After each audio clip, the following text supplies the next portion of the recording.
Hey everyone, welcome to the Martinez method. My name is Sonny Martinez and I'm a real estate agent in the North Texas area.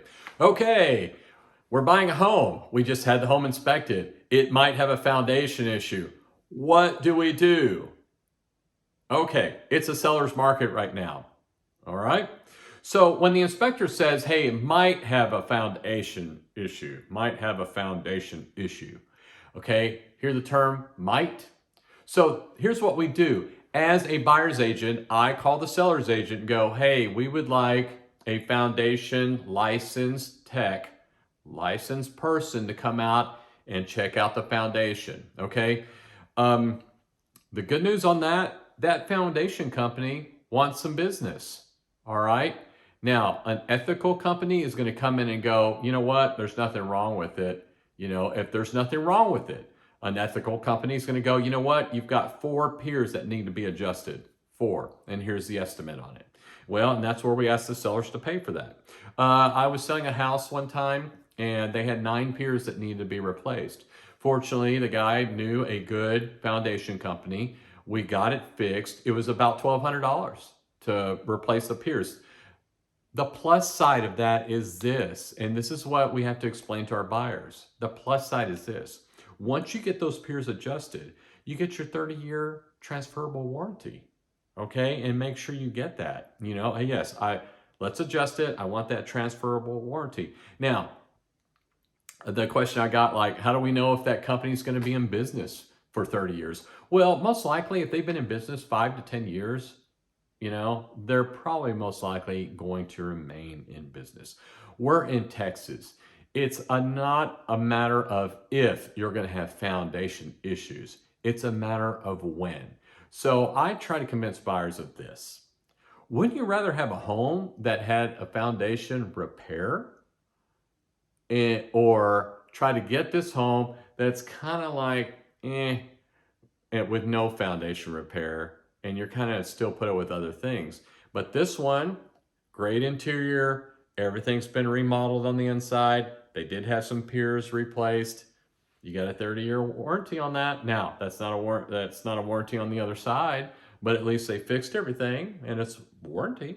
Those are some things to think about. Now, there are some things, a foundation problem, if what I see and I go, you know what, we need to look at another house. Okay, we go and there's evidence of cracking in the middle of the brick.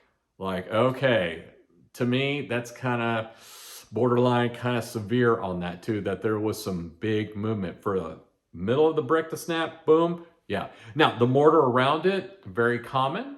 Okay, again, you could have some pier movement, but once again, you've got to get a structural guy to go out there and a foundation company to go out there and test all that stuff too. They have this great scanning machine and they test the floors to make sure they're balanced or how much it's off a little bit. They do have a level where it's off this much, so we need to come in and put a pier and lift that up, or we're going to have to start having some problems. Okay, so having a home on your radar that might have a foundation issue is not a bad thing if we can resolve it. So let's keep that in mind.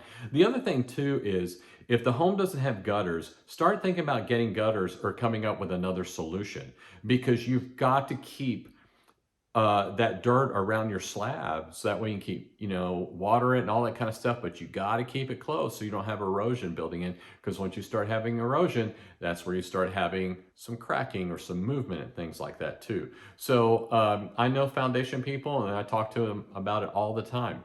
One area that looks like a foundation problem that really kind of isn't, it's sometimes the framing of the garage.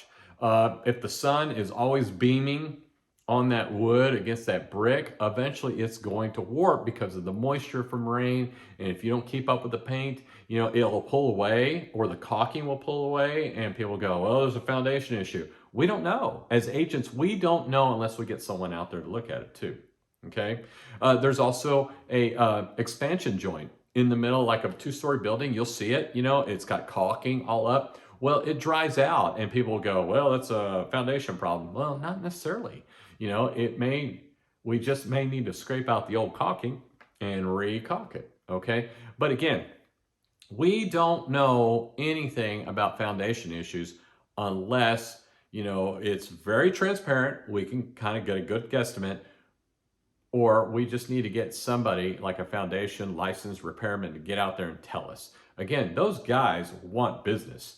So they're not going to come over there and go, no, it doesn't have a problem.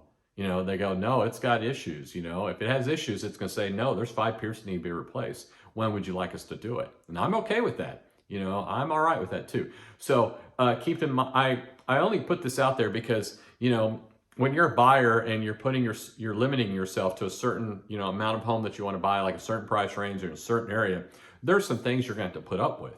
And there might be some sweat equity that you're going to have to do to get that house where you want it. Okay. And if it might have a foundation issue, get it checked out. It's not the end of the world. We can expand the amendment, the option period for another, X amount of days, as long as the seller's okay with that. So we can get a foundation company out there, or we put a repair amendment. We want a foundation guy to certify that it's good or repaired, or we can get out of the deal. It's totally up to us. But let's not lose a possible really nice house when we have suspicion and not evidence. That's the deal. We got to have evidence. And if we have the right evidence that, yeah, it's a major deal, and if the seller says we're not gonna pay for it, which I can't imagine they would, then we walk it. But most likely they're going to repair it. And again, we look for that. We look for a great company that's been around for a while. And when they say, yes, we're going to give you a 30-year transferable warranty, I think that's a great bargain. So keep that in mind. Highly recommend, keeping your options open, especially when you're looking for a home in a seller's market too. But foundation, let's make sure we're all clear on that too. Now, I know the way I do it's a little bit differently than any other agent. I get that. And other agents may do it differently. The other agents may come and go, nope, foundation problem, let's go. Not me. I want to go investigate. I want to look in the inside. I want to see, if there was a lot of cracks, in the sheetrock and stuff like that too. And one last thing on cracks too, you're going to see cracking in corners because homes dry out here in Texas. They do. And all of a sudden, it just separates a little bit. And 9 times out of 10, you slap some good primer paint in there, it fills in those cracks nicely, and it's done. But again, if you suspect a foundation issue as a buyer's agent, I recommend the seller's agent to hire a company to come out there, investigate, give us a report, and then we move on. So if you have any questions, my phone number is 817-692-8318, or you can email me at sonnymartinezrealtor@gmail.com. If you heard anything in any of my videos you want to discuss, please give me a call. I'd like talking to people, or we can text back and forth or email back and forth. Happy to help with any situation, anything I talked about in any video at all. Have a good one.